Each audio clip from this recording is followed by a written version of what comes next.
These are the top 20 plays of Steph Curry's career.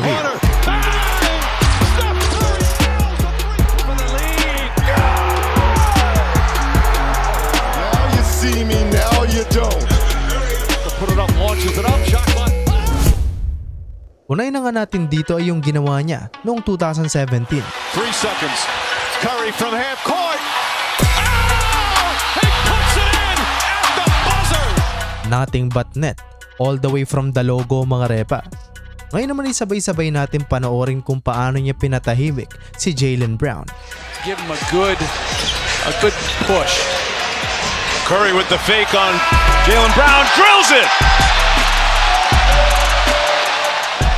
Natameme at wala na lamang naisagot si Jaylen Brown dahil sa nangyari. Dako naman tayo kung paano niya pinasayaw ang 4-time Defensive Player of the Year na si Rudy Gobert. Conference semifinals. As Curry does his magic, gets back and scores. Ani mo yung ginawa niyang balerina itong si Gobert. Kung inaakala niyo na kay Rudy Gobert niya lang ito ginawa, ay nagkakamali kayo. Dahil ang susunod naman ay matutunghayan natin dito ang maituturing na deadliest crossover in NBA history.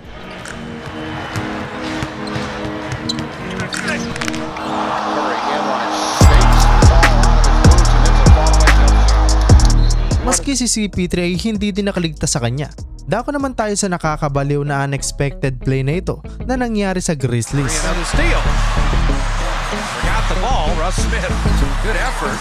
Banged into Curry again. And he banked it in. Banked into 3, looking for a foul. Hindi pa dito yung matatapos dahil ang susunod naman ay matutunghayan natin ang longest 3-point shot ni Stephen Curry. Good shot. Green weaving, trying to get the shot up. No call that way. Curry flips it the other way. And he got it! Yan ang literal na ine-expect ng karamihan sa nag-iisang Steph Curry. Dahil sa kanyang mga malulupit na 3 points ay respeto ang kanyang inani. Sa katunayan ay kahit na ang NBA legend na si Kobe Bryant ay binigyan din siya ng respeto. Anybody's at 50%. Whoa! From the other county, and Kobe slaps him on the behind. Talaga namang napatapik na lamang si Kobe kay Curry dahil sa nangyari. Dako naman tayo sa ginawa niya kay Kevin Durant. Curry putting moves on Durant to the double. Able to beat Durant.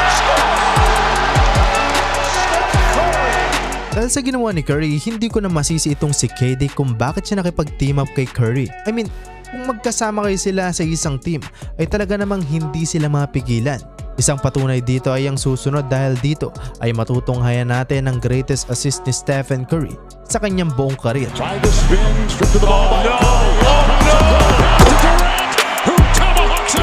Ngayon naman ay balik tayo sa nakaraan. Nangyari ito noong November 7, 2016. Kalaban nila ang Pelicans. Malaking gulat ng karamihan dahil nagpaulan ng 3 si Curry at sinira niya ang record for most threes made in one game. Steph with the reload, 3, good! 75.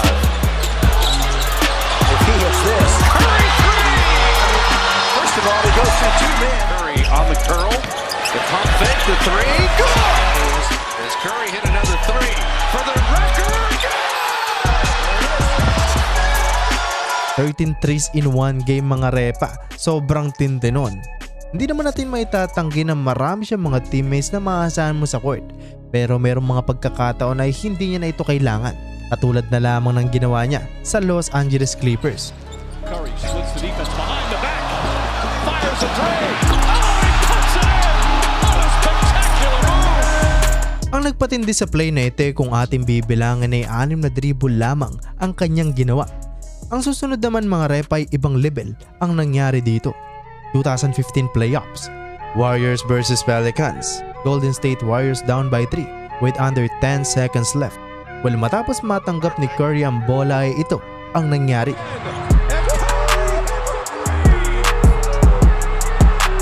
Maituturing na one of the toughest shot ito sa kasaysayan ng NBA. Game tying 3 at ang matindi dito ay 2 players pa ang bumabantay sa kanya.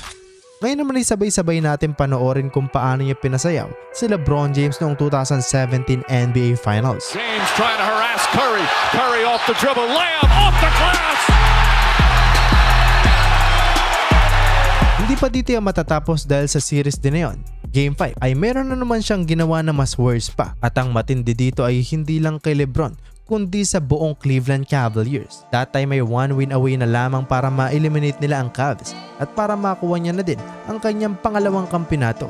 Bagamat lamang sila in just a minute left, ay ginawa niya pa din ito.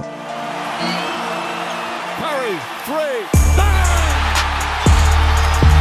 Congratulations guys, you are the NBA champions.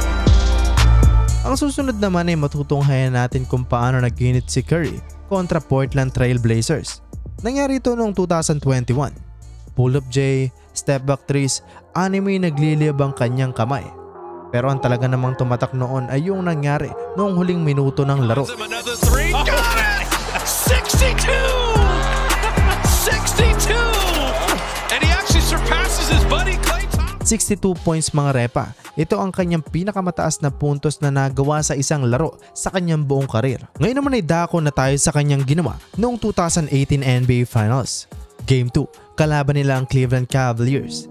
Nasibak niya that time ang record ni Ray Allen dahil 9 3-pointers in a single final game ang kanyang ginawa dito. Pero ang isa sa talaga naman tumatak na tres niya that time ay ito mga repa. Shot clock. Oh, he knocks it down! Steph Curry with the shot clock expiring. Siyang tunay na ibang breed talaga ang nag-iisang Curry. Ngayon naman ibalik tayo sa classic. Ito na ata ang may tuturing na most iconic game winner ni Stephen Curry. Under 20 seconds left. Matapos hindi pumasok ang pull-up J ni Westbrook ay nakuha naman ni Iguodala ang bola. Agad niya din namang ipinasa ito kay Curry. Pagamat malapit pa siya sa logo ay tumira siya agad ng tres at ito ang nangyari.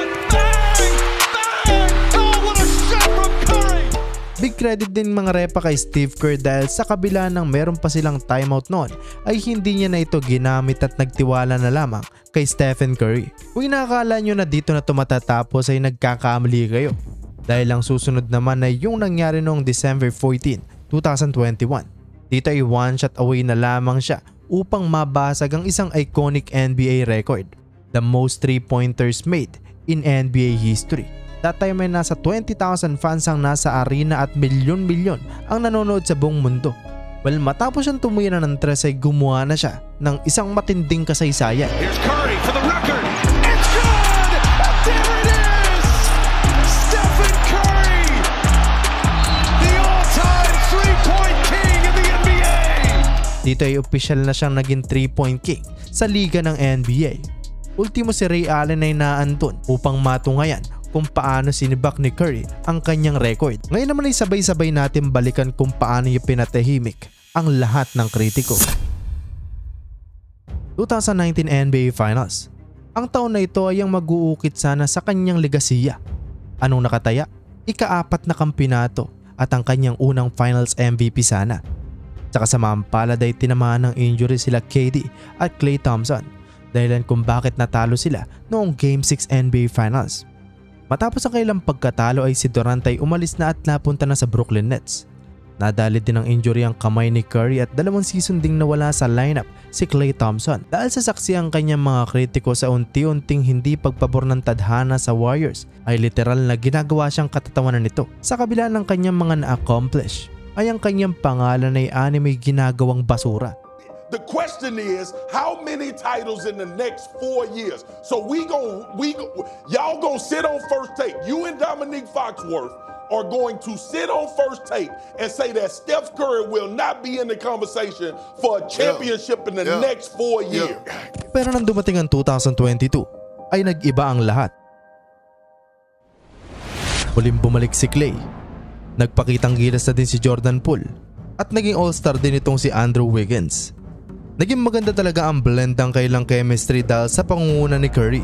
Dahilan kung bakit naging mainit sila sa playoffs kung kahit nakapasok ulit sila sa NBA Finals.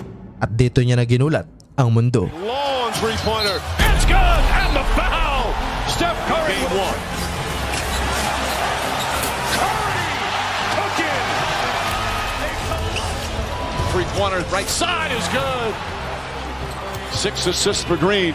Curry along 3. It's good! Steph Curry from way downtown. Some Curry chaos here on the third. It's the largest lead of the game. Of course, Steph Curry with his dad, the emotions just pouring out. It might be his 4th, but it means so much. All the sacrifice, all the work. And that'll do it. It's over. The Golden State Warriors return to a familiar place. They're on top of the NBA world. The 4th title in 8 years. The Dubs dynasty is still very much alive.